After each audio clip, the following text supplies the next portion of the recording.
The following program may contain coarse language, violence, nudity, mature subject matter, or scenes which may not be suitable for all viewers. Viewer discretion is advised. All Hit Radio.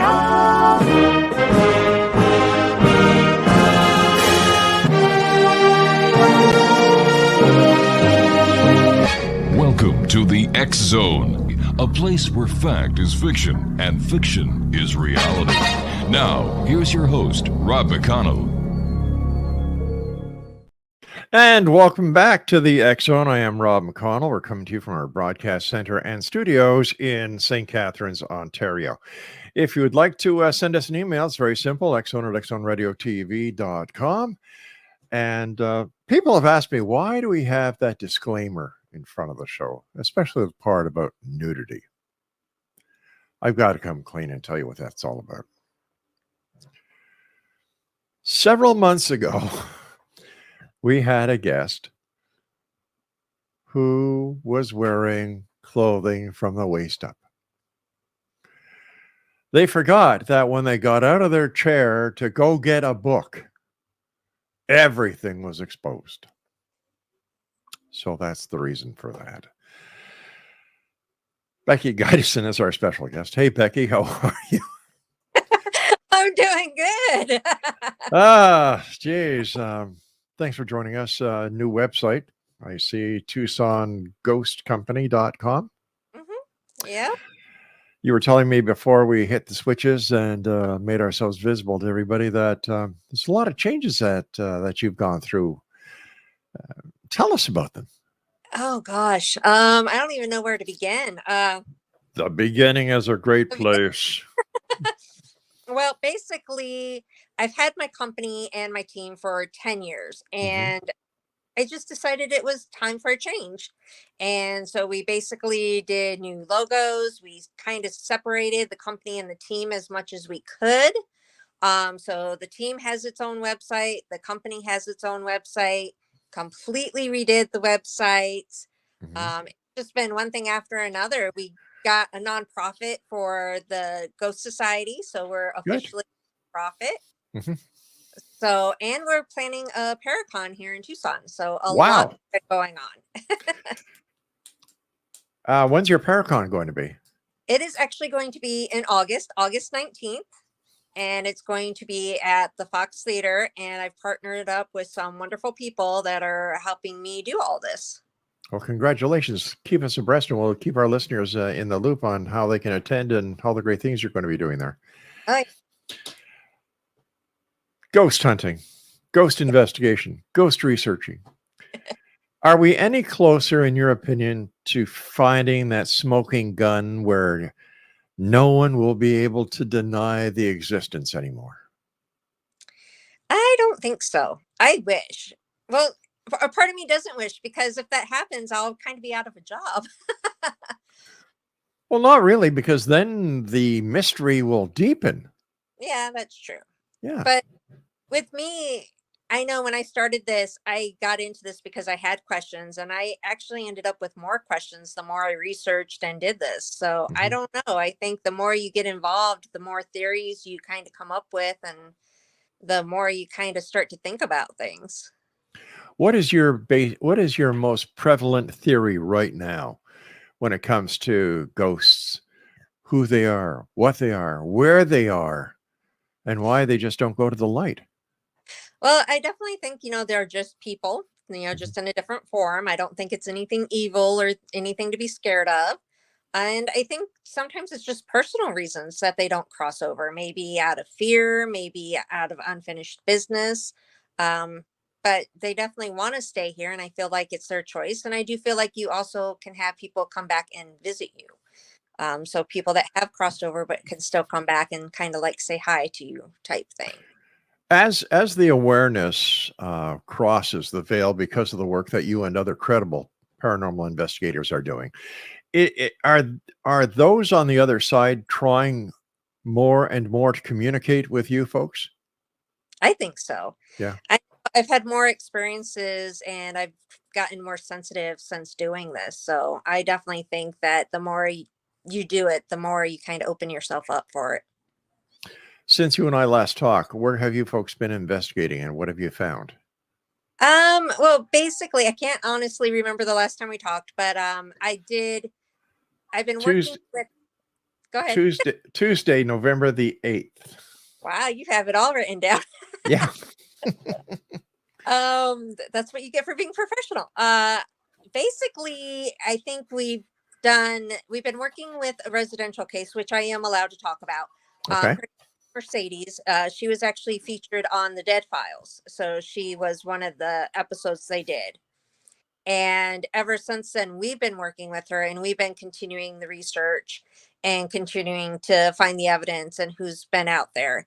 And that's been the major thing that we've been working on with investigation wise. Like I said, behind the scenes, we've been doing a lot with the Paragon and the websites and everything. But investigation wise, we've been working with Mercedes a lot. Are more and more people coming to you to join your team and to learn more about what it is you do so they could do it themselves? Somewhat. Right now, we're kind of focusing on other things, so we haven't really been accepting new team members, and we've been approached a lot, and we're like, just give us a couple months and then contact us. But it's good to see. I'd love to see the fact that people are interested and they're wanting to join and learn more. So that's a great thing. Is there a time of the year where those on the other side want to communicate more? For example, is there a time when the veil, as so many like to call it, is thinner and making it more accessible for the communication between both sides? I haven't really noticed a difference, to be honest with you.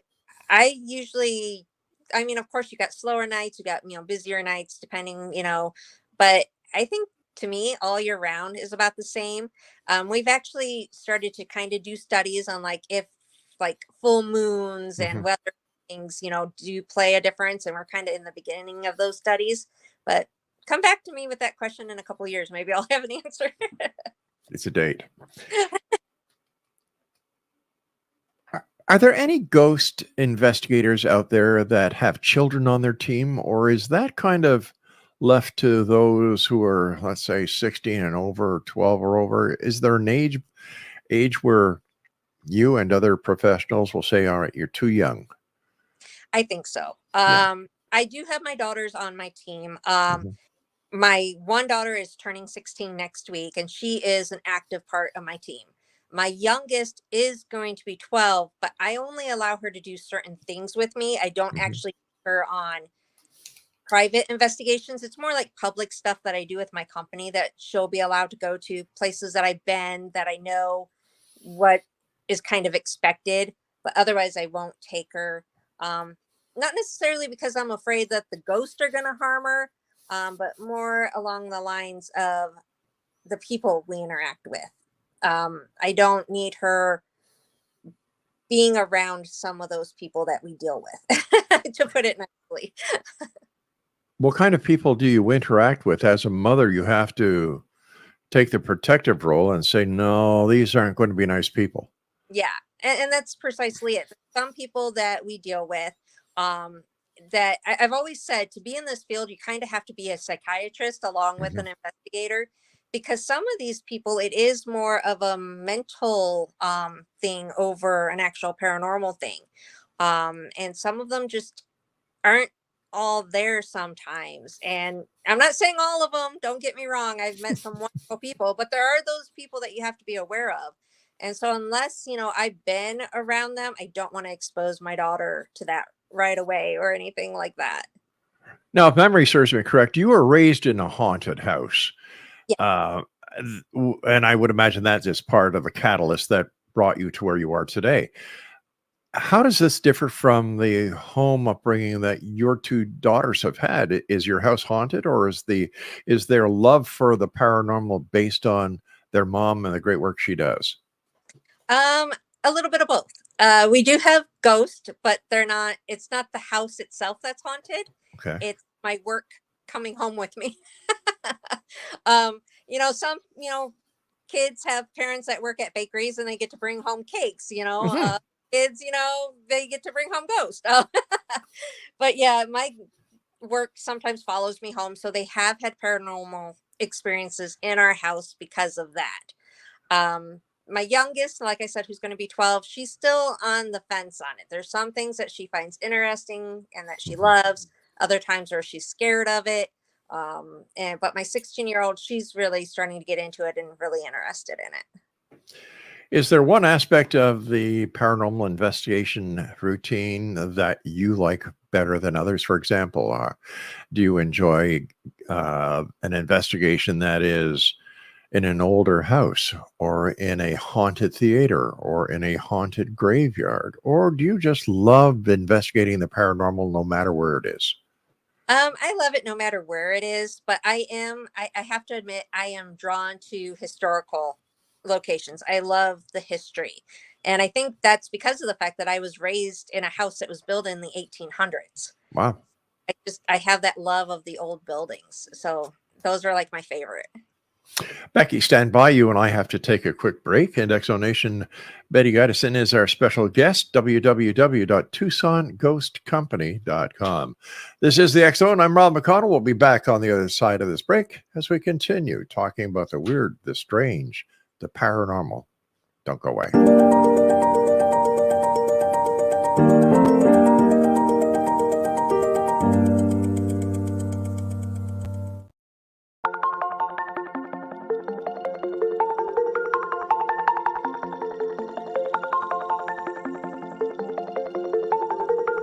Question: what is the name of the unique blend of coffee you get that has been formulated by a neurologist, a neurobiologist, and a pharmaceutical chemist?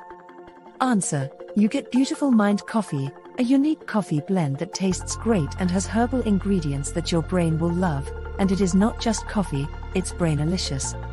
Dr. Rathbone, Dr. Jang, and Dr. Winslow, the scientific team that created Beautiful Mind Coffee, decided to collaborate on a coffee focusing on brain health. As for those herbal ingredients found in Beautiful Mind Coffee, Dr. Rathbone, Dr. Jang, and Dr. Winslow, utilizing their combined extensive scientific research background, worked with many natural and herbal products until the exact formulation that is found in Beautiful Mind Coffee was created. With a unique scientific formula not found in any other coffee being sold or served, Beautiful Mind Coffee is the only coffee blend that contains 3 herbal ingredients found to aid in boosting your daily mental clarity and focus. Every cup of Beautiful Mind Coffee contains scientifically formulated amounts of maca root powder, green tea extract, and American ginseng, all supporting good brain health. Taking care of your brain's health now can help delay or prevent the onset of cognitive dysfunction, including dementia, Alzheimer's, and more general memory loss as you get older, just by enjoying the delicious flavor of our roasted coffee and herbal ingredients found exclusively in Beautiful Mind Coffee. Did you know that cognitive dysfunction also refers to deficits in attention, verbal and nonverbal learning, short-term and working memory, visual and auditory processing, problem solving, processing speed, and motor functioning? For more on Beautiful Mind Coffee, the 3 scientists who formulated Beautiful Mind Coffee, and more details on the 3 unique herbal ingredients in Beautiful Mind Coffee, visit www.beautifulmindcoffee.ca. Beautiful Mind Coffee is now available online at amazon.ca and amazon.com. To order Beautiful Mind Coffee, visit www.beautifulmindcoffee.ca today.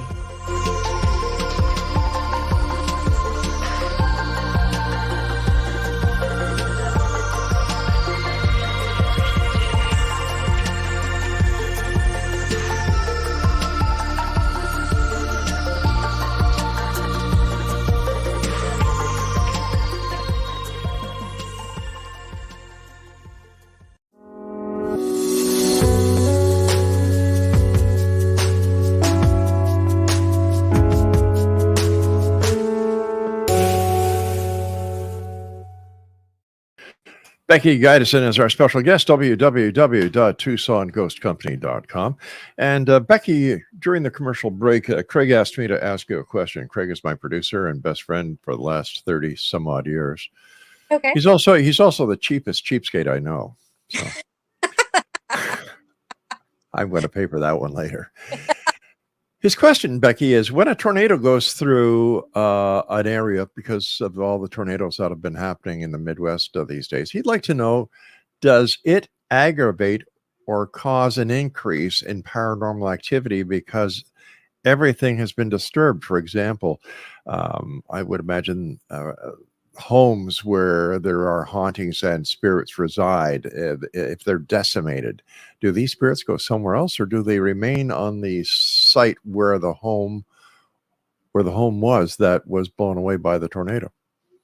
I would think that they would stay on site, and I would think that it probably would pick up activity because anytime there's things like Mhm. renovations and stuff, it picks up activity. So I don't see why, some type of disturbance wouldn't make a difference. I studied that, so I can't say for sure, but in my opinion, Well, there you go, Craig. Craig said, "Thank you very much, Becky," of course, and he didn't. It's his turn to buy the chicken wings tonight after work. I don't know if he will after what I just said, but what the heck? You said that sometimes you bring work home with you. yes. Is there any way that, well, how do you protect yourself from work actually taking part in what you're doing? How do you protect yourself when you're doing the investigation? And if you protect yourself during the investigation, why do these people follow you home? Well, I think for my reasoning is I hate to admit it, and I've been told a million times, but I am very sensitive Mhm. and I have abilities when it comes to the paranormal. And I think because of that, the ghosts know that I can sense them and feel them. And so they tend to follow people that can do that. And I think that's why they follow me. I think for the most part, I don't think my team members have ever had anything like that happen. I think it's been basically me. And when something follows me, I figure they have more to say to me. So I don't really react too badly about it unless they start to scare my children. Then I do cleansings of my home. I often wonder if spirits have the same ability that humans do. There are some humans who are empathic and can feel what others feel, and I was just wondering if this could be a possibility. Why, in, for example, your case, that ghost gravitate you because they know that you're there. You have the ability to understand them, hear them, and feel them, and take them home with you. I think that could be it. Yeah. They know these things and not, it doesn't happen all the time, but some of the times it does happen. And I don't mind as long as, they don't scare my kids. When they start messing with my kids, when I mind. How do you get rid of them, or how do you boot them out of the house? I kick them out. No, I do a cleansing, and my cleansing is basically I use holy water and lavender, and then I just say a prayer, and I basically tell them they're not welcomed here anymore. I was talking to somebody the other day who told me that there are certain groups that actually have dogs that have been trained to be paranormal investigators. Have you heard about this? I've heard about that. I've wanted to do it. Unfortunately, my dogs, I think, are way too hyper to do things like that. So I've taken some of my dogs with me on Mhm. investigation. And it's interesting. I had one dog in particular that she refused to go in this one area. She like wouldn't go in it for whatever reason. Um, my other dog, I tried to, I was like, oh, I'll train her when she's a puppy, but she was just too hyper, and all she ever wanted to do was jump around and play. So it didn't work very. Where has been the most haunted place that you and your team have investigated? Um, well, there's places that I can't say that were really active, but the Okay. one that I will focus on that was very active that I'm very upset about was it was a place called Bumsteer, and it's been torn down and it's no longer there. I kind of wonder if the spirits are wandering around an empty lot right now, but it was very active. Every time we went there, we got reactions, we heard footsteps. That's also one that I had a spirit follow me around for a while from. So it was very interesting. I really loved it. I wish they didn't tear it down, but they did. Have you ever heard of anyone being physically assaulted by a spirit?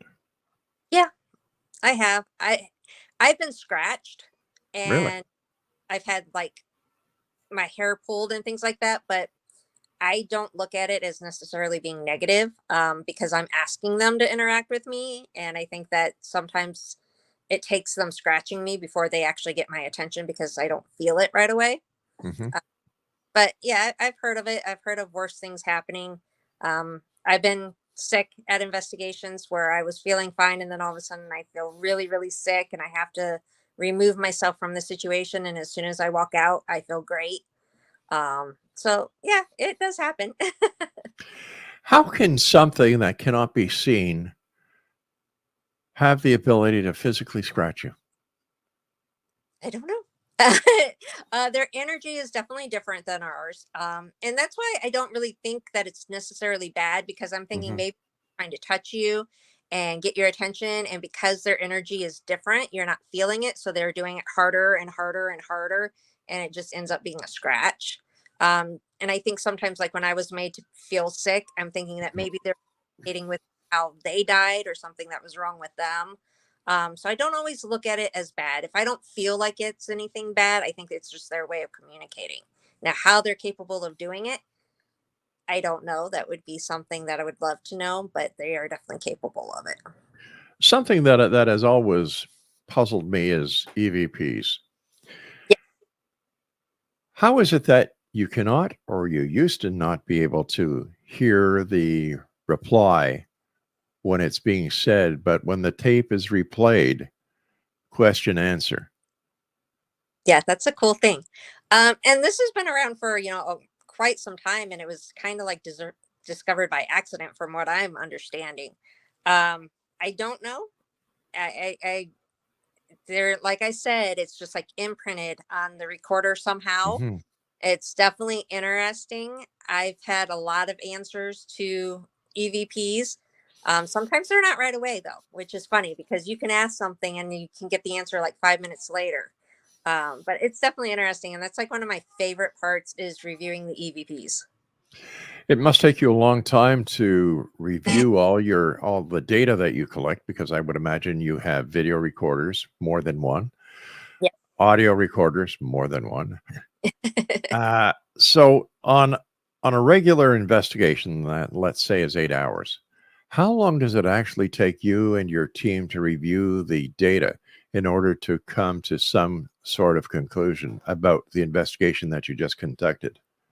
Well, basically, if it takes you 8 hours to do the investigation, you kind of times that by two for the evidence review, because of the fact that you're going to have to repeat some things, Hmm. hear that right and go back, repeat it. So what we do is we give ourselves deadlines. We all listen to our own evidence. Unfortunately, I'm the one that has to look at the monitors and all that stuff too, but we review our own recordings and we give it a deadline of a week. So if we do an investigation on a Saturday, we have to have, our EVPs in by the following Saturday. And then we get back to the client within 2 weeks, because we don't like to contaminate our evidence. So we don't tell each other what we hear. Hmm. We want second opinions. So we mark down times and we tell people, listen to this time. And then we send it to one person and say, this is what we heard. And then I go through everything. And if we get like three matches of, okay, we all say that it said yes or get out, then that's what we present to the client. So it is a process, and we try to get it done within 2 weeks. Now, after your investigation is complete, do you give the client a synopsis, and is the client privy to the evidence that you find? Depends on the client. Some yes, some no. But yeah, we no matter if we found anything or not, we always go to the client. We always explain things. We do our best to help them, even if we didn't find anything. So And on an average basis, out of 100 clients, how many 100 calls, I should say, requests for investigations, what would be the actual percentage of that 100 that you would and your team would sincerely consider and actually do an investigation on?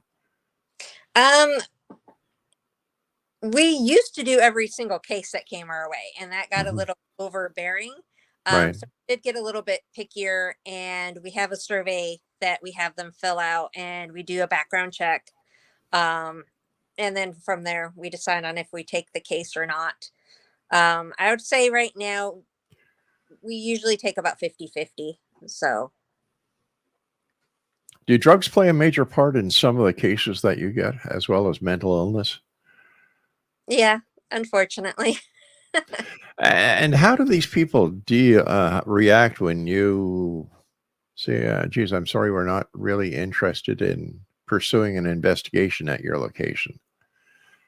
We try to, be very nice about things. Hmm. Basically tell them is that we cannot take the case at the time. If things worsen, to keep a diary and recontact us, and we'll look over, what they're experiencing in the future. So we don't necessarily write people off. We just basically say, not right now. A lot of people talking about demons these days. Yeah, In your opinion, are they real? no, No, I've never ran into one. I've, and you've done hundreds of investigations. yeah, I've done a ton of them. I believe with all my heart and soul that basically what you are like in this life is what you are like in the afterlife. And yeah, there's some grumpy, mean people. And that's what happens with the afterlife. You're just running into those mean, grumpy people. And they're not fun to deal with, but I don't believe anything beyond that. So why don't they just go to the light? I've some people have said, well, it's because there's unfinished business here, or they don't know they're dead. Yeah, some don't. Or How some, could you?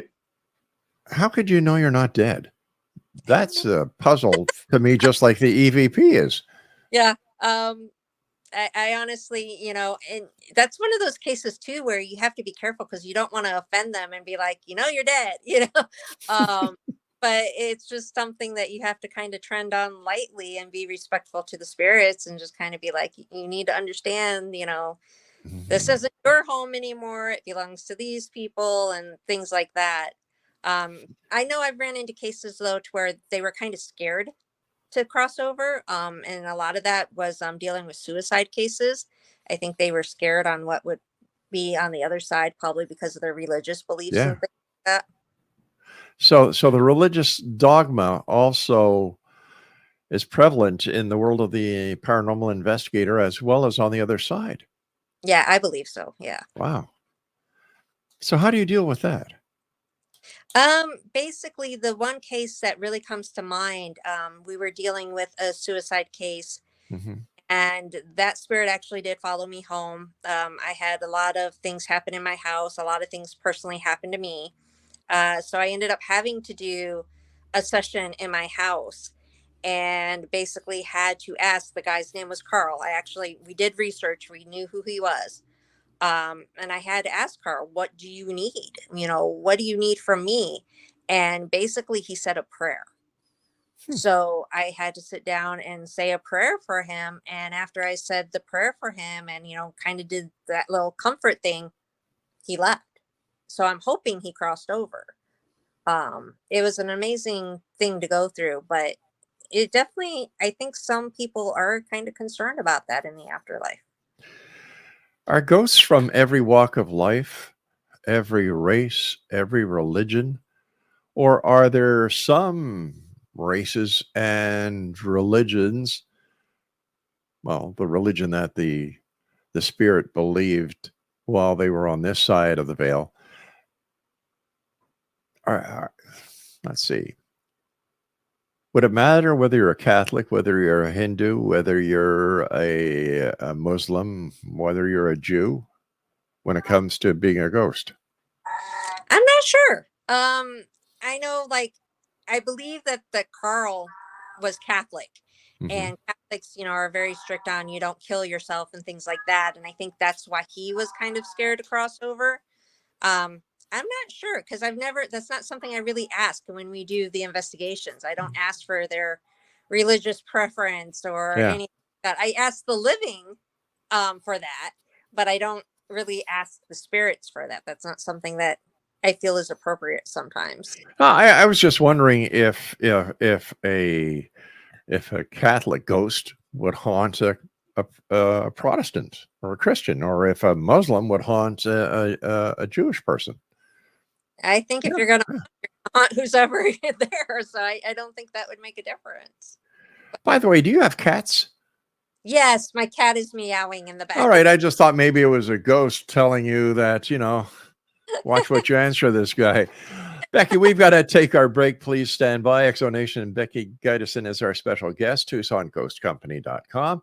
And we'll be back on the other side as we continue talking about the weird, the strange, the bizarre, the paranormal, right here in the X Zone from our broadcast center in St. Catharines, Ontario, Canada. Don't go away.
And welcome back. Becky Gydeson is our guest, TucsonGhostCompany.com.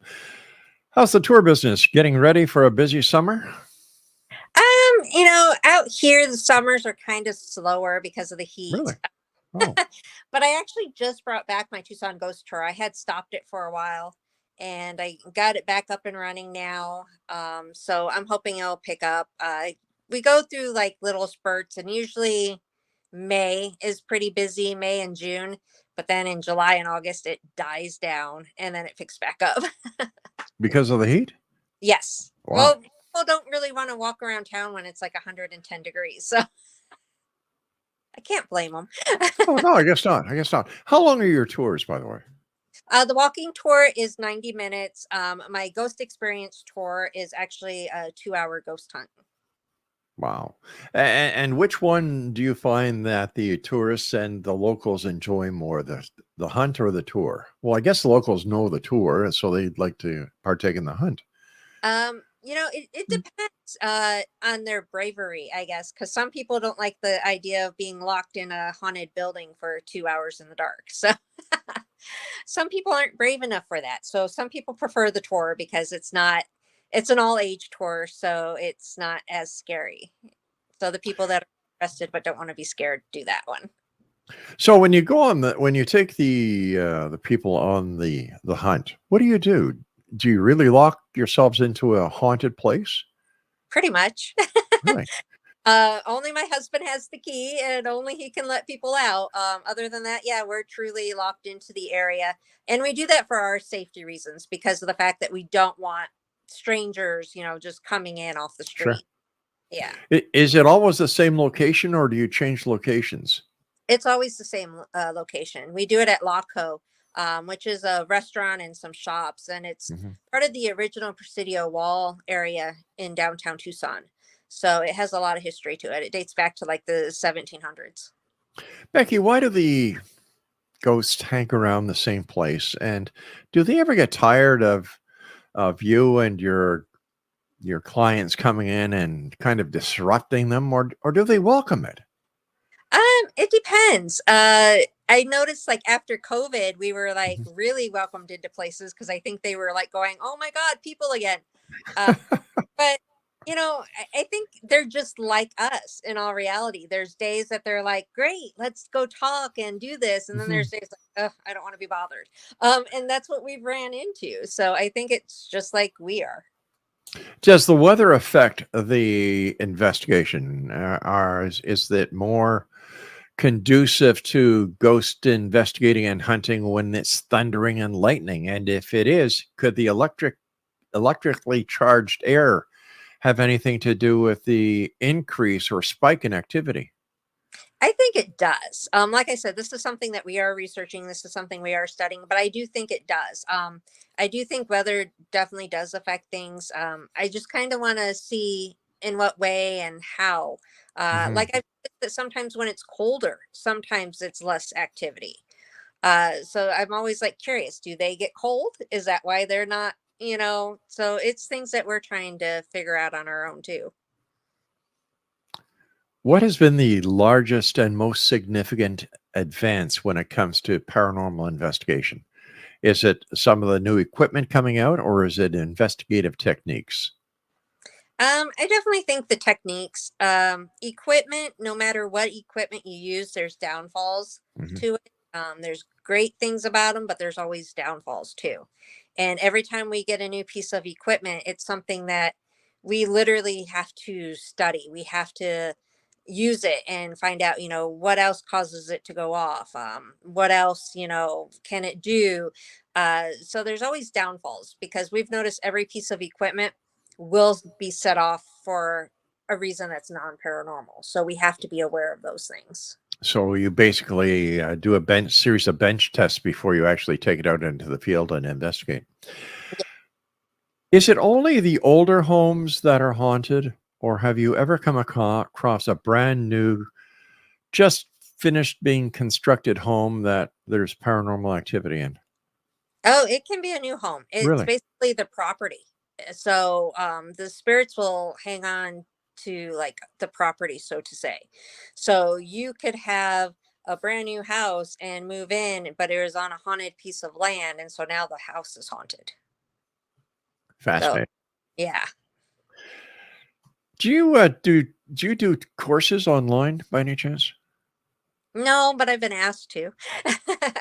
I've actually, had people approach me lately Mhm. going, you should, teach this and do this. And it's something that I've been considering, but I don't know. I think you'd be great at it. Oh, thank you. I appreciate that. Stand by, Beck. We've got to take our final break for this hour. Exxon Nation.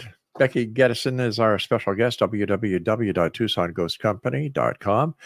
And we'll both be back as we wrap up this hour here in the X Zone from our broadcast center and studios in St. Catharines, Ontario, Canada. Don't go away.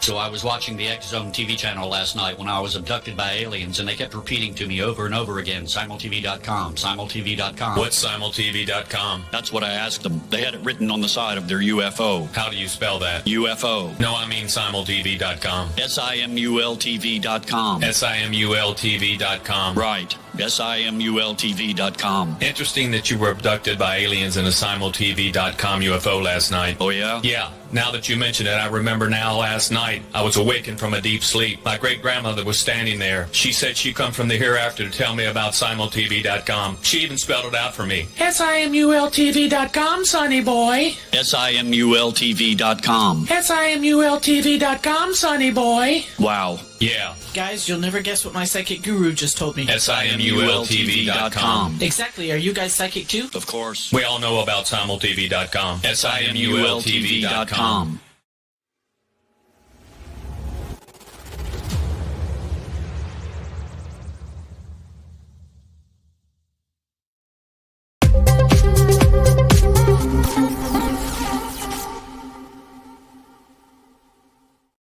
Welcome back. Becky Gydeson is our special guest, www.tucsonghostcompany.com. First of all, Becky, as always, my thanks to you for coming on the show, and keep up the great work. I know that you're one of the hardest paranormal workers out there. Gosh, what was the question, Craig, you wanted me to ask? Okay. Good question. When doing an investigation, the clients, can they actually leave negativity within a home that would actually work against you? Yes. Oh, yes. Sometimes the actual haunting is of the clients. So it's their energy that they're putting out there that they are leaving behind, basically. So that is something that is a huge possibility. And do you have any advice for people who love to do antique purchasing, going into antique warehouses as well as garage sales, and the possibility of them bringing something home with them that is actually attached to this great find that they pay for? Beware. Yeah, just, if you find yourself in a situation and that's happening, just be respectful, and don't like go trashing it or anything like that, because you're just going to make it worse if you throw it in the trash because all of a sudden you're getting that activity.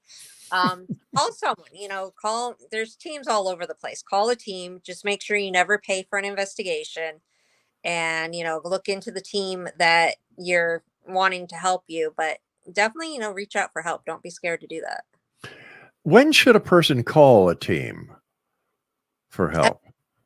When it's gotten just very concerning, or even if you're curious, if you're curious, you need to kind of have some help, just go ahead and give it a call. It's not an issue. Just know who you're contacting. You definitely don't want to have to pay for an investigation. You don't want people going into your house that are just doing this for fun, so to say. So I always tell the public, I'm like their biggest advocate. I want them to be safe. I want them to not, be scammed. Make sure you're getting a team that's not going to run in and call demon to everything. Once again, what are your final thoughts for the X-Zone Nation tonight? Well, I would love to kind of mention my Paracon right now, if that's okay. I was hoping you would, and say hi to your husband. I just see he walked out of the frame. He's behind me. Hey there. I'm really excited. I teamed up with Nexus Occult Bookshop and Oddity, and Four of Wands, and Spark Project Collective, which is a nonprofit tattoo shop. So they give back to the community basically with all their earnings, pretty much. And so the four of us have come together and decided to do this Paracon, which for this year it's going to be one day, Right. but we are looking forward to the next year's and doing this yearly and making it a full weekend. Sounds exciting. So exciting. And we're working with Fox Theater this year, and Fox Theater is very historical and very haunted. So we're having the speakers go there. There's 7 speakers total. And Chris Williams from Ghost Hunters is our celebrity guest. And we're going to do a ghost hunt with her after all the speakers are done. So it's yeah. It sounds like it's going to be one heck of a spooky Paracon. Oh, it's going to be so much fun. And, we are limited this year, but like I said, this is the first one. So this is kind of a learning experience for us to see what to do and where to take it from here. The trip of 1,000,000 miles starts with one footstep. So away you Ex- go. Becky, again, my many thanks to you for coming on the show. Continued success. And I always look forward to sharing the time with you when you visit us here in the X Zone. Until then, take care of yourself. Thank you, Rob. Bye-bye now. And congratulations on the Paracon. And keep us advised of what's going on. Love to let our listeners know about it. Okay. I would love that so much. Take care. Good night, Beck. Good. Exonation, our guest this hour has been Becky Gydessen. And if you'd like to find out more about Becky, visit www.Tucson Ghost Company /society.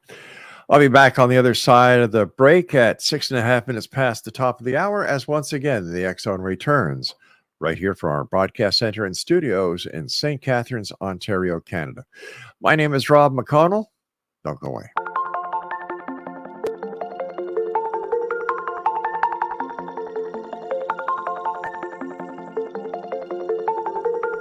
Question: what is the name of the unique blend of coffee you get that has been formulated by a neurologist, a neurobiologist, and a pharmaceutical chemist? Answer: you get Beautiful Mind Coffee, a unique coffee blend that tastes great and has herbal ingredients that your brain will love, and it is not just coffee, it's brainalicious. Dr. Rathbone, Dr. Jang, and Dr. Winslow, the scientific team that created Beautiful Mind Coffee, decided to collaborate on a coffee focusing on brain health. As for those herbal ingredients found in Beautiful Mind Coffee, Dr. Rathbone, Dr. Jang, and Dr. Winslow, utilizing their combined extensive scientific research background, worked with many natural and herbal products until the exact formulation that is found in Beautiful Mind Coffee was created. With a unique scientific formula not found in any other coffee being sold or served, Beautiful Mind Coffee is the only coffee blend that contains 3 herbal ingredients found to aid in boosting your daily mental clarity and focus. Every cup of Beautiful Mind Coffee contains scientifically formulated amounts of maca root powder, green tea extract, and American ginseng, all supporting good brain health. Taking care of your brain's health now can help delay or prevent the onset of cognitive dysfunction, including dementia, Alzheimer's, and more general memory loss as you get older, just by enjoying the delicious flavor of our roasted coffee and herbal ingredients found exclusively in Beautiful Mind Coffee. Did you know that cognitive dysfunction also refers to deficits in attention, verbal and nonverbal learning, short-term and working memory, visual and auditory processing, problem solving, processing speed, and motor functioning? For more on Beautiful Mind Coffee, the 3 scientists who formulated Beautiful Mind Coffee, and more details on the 3 unique herbal ingredients in Beautiful Mind Coffee, visit www.beautifulmindcoffee.ca. Beautiful Mind Coffee is now available online at amazon.ca and amazon.com. To order Beautiful Mind Coffee, visit www.beautifulmindcoffee.ca today.